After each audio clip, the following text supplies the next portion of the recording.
तो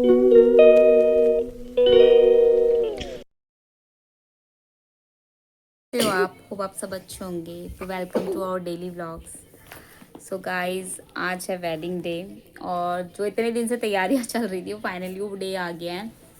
और मेरी हालत देख सकते हो, नहा धो के भी मैं नहाई धोई नहीं लग रही हूँ क्योंकि सुबह से ना बहुत सारे काम करे। और यहाँ पे मेरे गुन्नू महाराज मुझे तंग कर रहे हैं। दिखा दो, आप तंग कर रहे हो ना मुझे। ये गाने देखने के लिए इतना बेताब हो रहा है ना कि मैं आपको क्या बताऊँ। और बहुत बड़ी गड़बड़ ये हुई, दो कपड़े हमें आज पहनने थे वो रह गए ससुराल में, क्योंकि हमें आज मॉर्निंग में जाना था वहाँ पे। ठीक है। और सडनली बारिश इतनी ज़्यादा थी, गुन्नू की तबीयत ख़राब हो गई थी, रात को उसको कोल्ड हो गया था। तो मम्मी ने बोला कि तुम डायरेक्ट वेन्यू पे पहुँचो, जो काम है वहीं पे तुम लोग देख लेना, टाइम से पहुँच जाना, यहाँ के हम निपटा लेते हैं। आज तेल उतारने जाना था तो मम्मी ने बोला तुम लोग वहीं चले जाओ, बच्चा छोटा है, परेशान मत हो। तो हमारे दिमाग में ये था हम आज जाएंगे तो कपड़े लेके आ जाएंगे। अब वहाँ पे कैंसिल हो गया और पापा ने इनको बुलाया हुआ था, कुछ काम था, वो काम भी किसी और ने कर दिया। तो पापा ने बोला तू भी मत आ, वहीं पे डायरेक्ट पहुँचो, ठीक है, बच्चों को लेके, क्योंकि गुन्नू की तबीयत ठीक नहीं थी। और इसके वजह से उन्होंने हमें बोला कि कोई ज़रूरत नहीं है अभी आने की। अब हमें ना बाद में याद आया कि हमारे कपड़े तो वहाँ हैं। फिर हमने पोर्टर किया, अपने कपड़े मंगाए, हम इतनी टेंशन में आ गए यार अब क्या करें। पोर्टर भी नहीं हो रहा था बारिश की वजह से।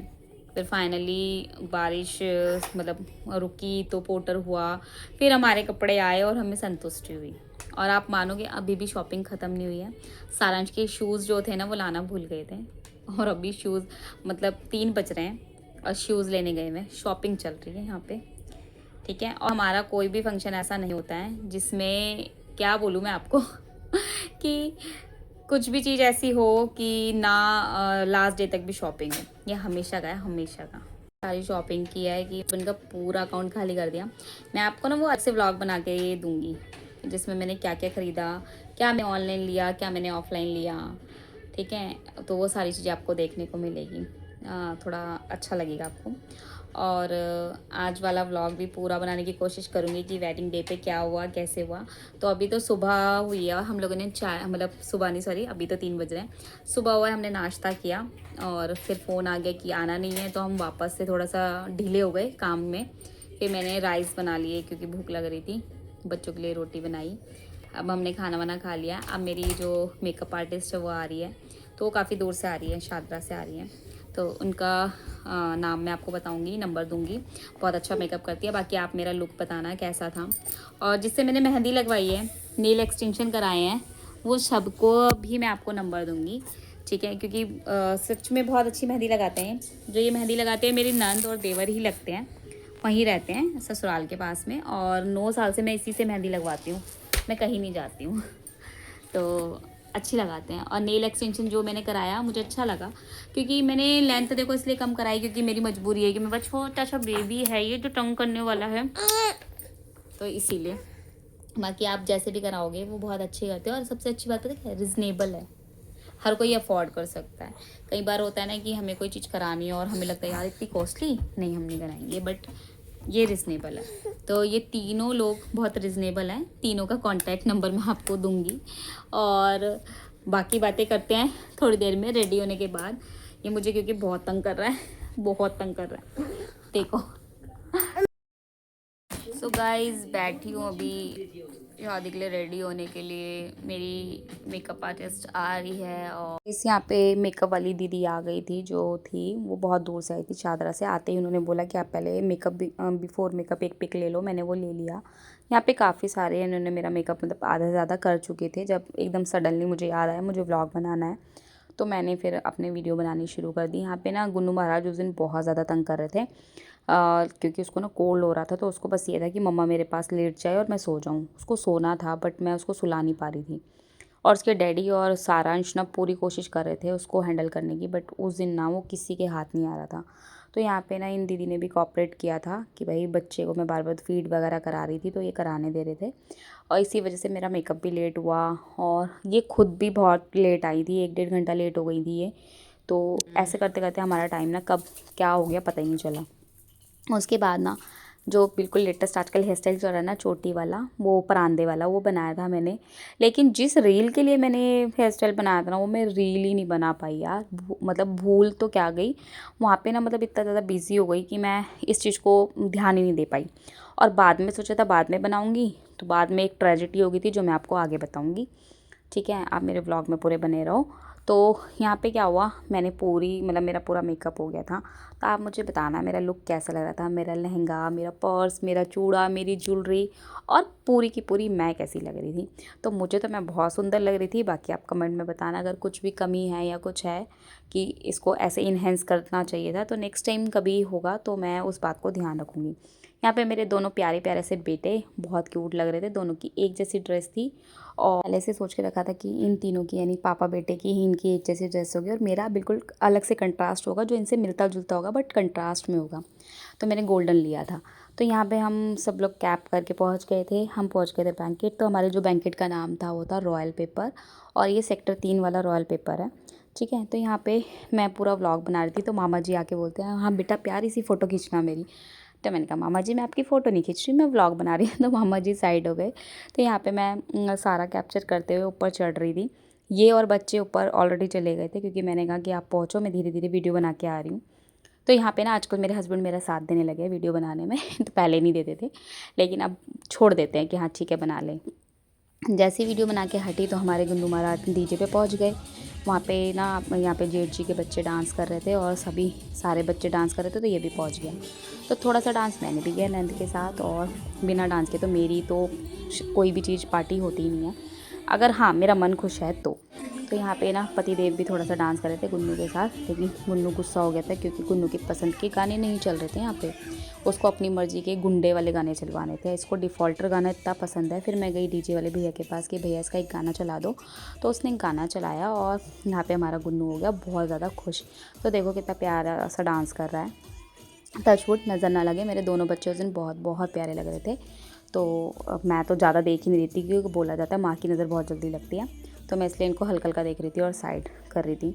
मेरे साथ एक भी फ़ोटो फ़ोन में नहीं खिंच पाई, सारी कैमरामैन के पास है। तो यहाँ पे डांस वांस करने के बाद मैं चली गई थी थोड़ा सा फ़ोटो शूट करने बच्चों के साथ। यहाँ पे नंद के बच्चे, जेठ के बच्चे, देवरानी के बच्चे सब थे यहाँ पे, नंदे देवर सब। और मेरे घर वालों के साथ तो मैं फ़ोन में पिक क्लिक ही नहीं कर पाई, सारी कैमरामैन के पास है। यहाँ पे फिर थोड़ा सा किया चाची सास के साथ डांस, और मेरी चाची सास ने भी लहंगा पहना था। अच्छी लग रही थी ना, बताना मुझे कमेंट में कैसी लग रही थी। उसके बाद मेरे देवर ना और पति देव के साथ मैं वीडियो बनाई, मतलब एक दो रील तो मैंने बना ही ली थी, ज़्यादा तो नहीं। बट फिर उसके बाद बारात आ गई थी, तो हम लोग खड़े हो गए वेलकम के लिए। तो यहाँ पे मैंने फ़र्स्ट टाइम किया था आरता यानी कि टीका, और मुझे ज़्यादा कुछ नहीं पता था, मम्मी पीछे से बताई जा रही थी कैसे क्या करना है, तो वही सब मैं कर रही थी। और पति देव मज़े ले रहे थे, कह रहे थे इस रसगुल्ले में ना नमक है ना, तो वही खिलाना है। तो यहाँ पे जो लड़का था वो, उसको लगा सच में नमक है, तो वो खाने से ना इनकार कर रहा था कि नहीं मैं नहीं खाऊंगा। तो मजाक मस्ती चलती है इस टाइम पे थोड़ी थोड़ी, तो वही सब कर रहे थे। लेकिन हमने ऐसा कुछ भी नहीं किया था, जस्ट मजाक कर रहे थे। उसके बाद हमने अच्छे से इनको रसगुल्ला खिला दिया और थोड़ा सा नीचे गिर गया। हमने किया फिर डांस, क्योंकि यहाँ पे ढोल बज रहा था। इसके बाद मेरी टर्न हो गई थी ख़त्म। अब आ गई थी टर्न नंदों की, तो उनको रिबन कटवाना था। तो मुझे नहीं पता था आरता करते हैं तो शगन भी मांगा जाता है। मैं फ़र्स्ट टाइम करी थी तो मुझे कोई भी आइडिया नहीं था। तो यहाँ पे सब बोले मुझे कि आपने शगन क्यों नहीं लिया। मैंने कहा यार मुझे नहीं पता था कि ऐसा कुछ भी लेना होता है। तो बाद में इनको बोला तो इन्होंने मुझे 1000 रुपये दिए थे।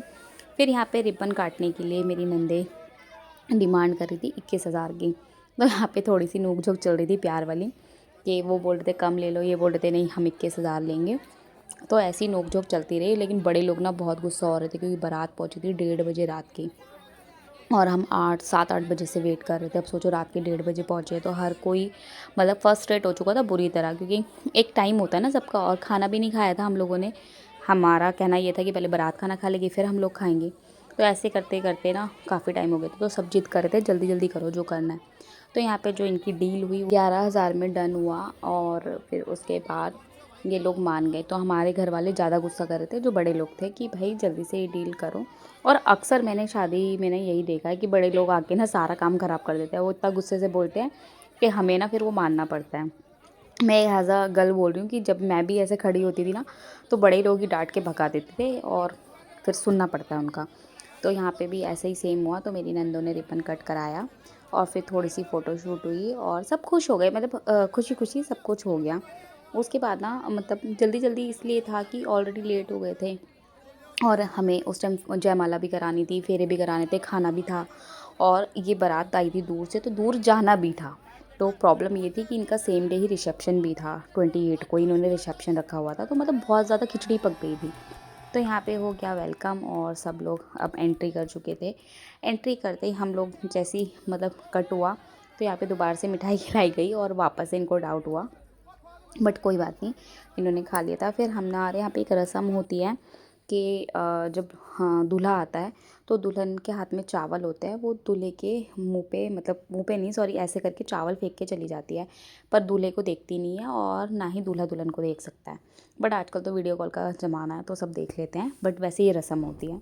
तो यहाँ पे लड़की चली गई थी अंदर और यहाँ पे मेरी सास और मामी सास दोनों ने मतलब ना इतना अच्छा परफॉर्मेंस दिया था। दामाद जी अंगना है पधारो, इतने में एक बदतमीज़ लड़का आता है और उनको हटा के बोल देता है लड़का अकेले एंट्री करेगा, अकेले एंट्री करेगा, मतलब सबका मूड स्पॉइल कर देता है। बट कोई बात नहीं, अब हर जगह पे कुछ अच्छे लोग होते हैं तो बुरे लोग भी होते हैं। तो जैसे ही दूल्हे की एंट्री कराई तो तुरंत ही हमने लड़की यानी दुल्हन की भी एंट्री करा दी थी। यहाँ पे मेरे दोनों बच्चे नहीं सोए थे, ठीक है, रात को ये 2:30 बज रहे थे और दोनों बच्चे की आंखों में नींदें थी पर सोना नहीं था। तो पर कोई बात नहीं, एंट्री तक ये जगे हुए थे। बहुत अच्छी बात है कि छोटे बच्चे जगे हुए हैं, नहीं तो कोई नहीं जगा होता। यहाँ पे सारांश और त्रियाक्ष ने तो आधे से ज़्यादा कपड़े गंदे कर दिए थे और सारांश भी छोटा है तो उसने भी कर दिए थे, वाइट कपड़े थे। तो फटाफट हुई जयमाला। जयमाला में भी ज़्यादा समय नहीं लगा क्योंकि बड़े लोगों का कहना था कि फटाफट कर लो। उससे पहले सगाई भी हुई थी, जो लेना देना होता है, जो लड़के वाले लाते हैं वो देते हैं, जो लड़की वाले लाते हैं वो देते हैं। तो वो सारी चीज़ें हुई थी। वो सारी फ़ोटोज़ मेरे पास नहीं है, वो मैं आपको रील्स में दिखाती हूँ जब कैमरा मैन दे देगा ना तब। उसके बाद खाना खिलाने के बाद हम लोग फेरों पे ले आए थे। फेरों के बाद मेरे पास ज़्यादा क्लिप्स नहीं थी और हम लोग फिर आ गए घर पे और घर आते ही हमारे यहाँ पे हो गई विदाई। तो शादी में एक छोटी सी प्रॉब्लम ये हो गई थी, जो मेरी आइज़ में लेंस था ना वो हिल गया था, उसकी वजह से मैंने फेरों के बाद जो कपड़े बदले ना, मैं उसमें कोई भी फ़ोटो वीडियो कुछ नहीं बना पाई। मेरी आइज़ में इतना ज़्यादा पानी आ रहा था कि स्वेल हो गई थी और मैं विदाई में भी आपको नहीं दिखी, मैं बस साइड खड़ी हुई थी।